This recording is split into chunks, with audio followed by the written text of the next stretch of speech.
Private companies are adding jobs, but state and local governments are cutting them. Joining us now is the CEO of a small lighting company whose payroll today is about 10 times what it was a year ago, but only a third of the company's planned new jobs will be based in the U.S. Joining us is the CEO, Zachary Gibler. He is from the Lighting Science Group, and you make LED lights. That's right.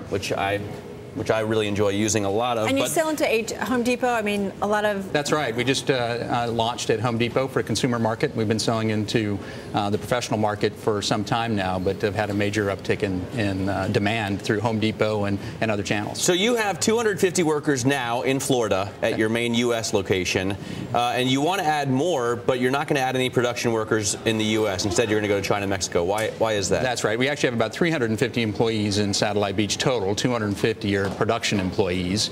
That's up from 35 last year. So we've had great growth in terms of the number of employees. So you have hired a lot of people in this country. We have. However, demand has really taken off for us. We were planning to try and increase production here in the United States, but growing at the rate we are, we need capital to be able to do that, invest in facilities and so on.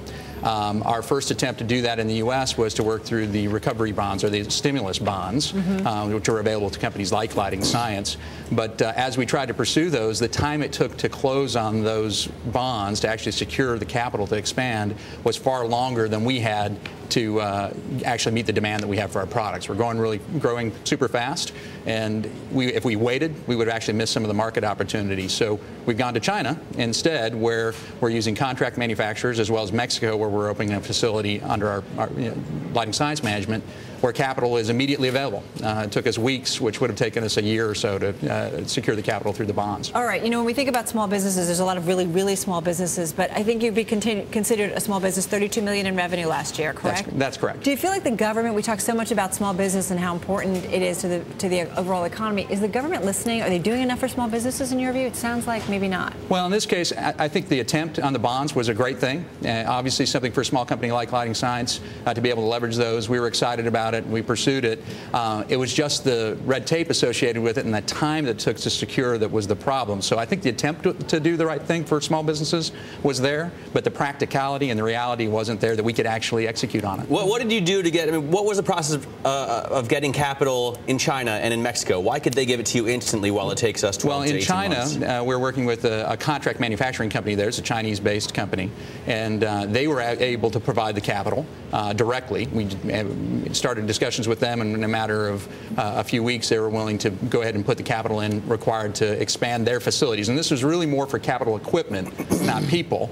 In Mexico, we leased a facility that was purpose-built for electronics manufacturing that was already there. It was the facility was ready to go, and the lease process took us a matter of a few weeks, whereas in the U.S. to actually secure financing to be able to do that would have taken us at least 6 to 8 months, and we need production now. Zach, you've had tremendous growth, you know, in just the last year with your company, 35 workers to 400 in the past year. I mean, when you look at the next few years, do you anticipate that most of the job growth that you're going to do is going to be outside the U.S., and is it because it's still cheaper, so much cheaper?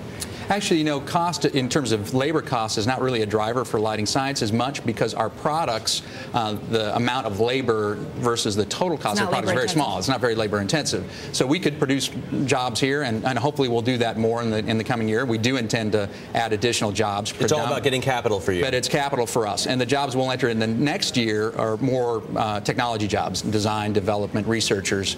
Hopefully we'll produce some more production jobs as well. Could you, only 20 seconds left, is there something the U.S. government could do, the administration could do to help you guys get capital faster, or do you think it's a lost cause? No, I think if we could just really lessen the time it takes to go through either grant proposals to actually get monies through grants, which the government's been doing in this sector, but it takes a year to get them or longer, as well as simplifying the bond process.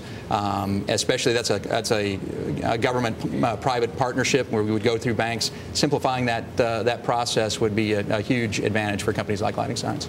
All right, Zach, thanks so much for joining us. Zachary Gibler there from Lighting Science Group.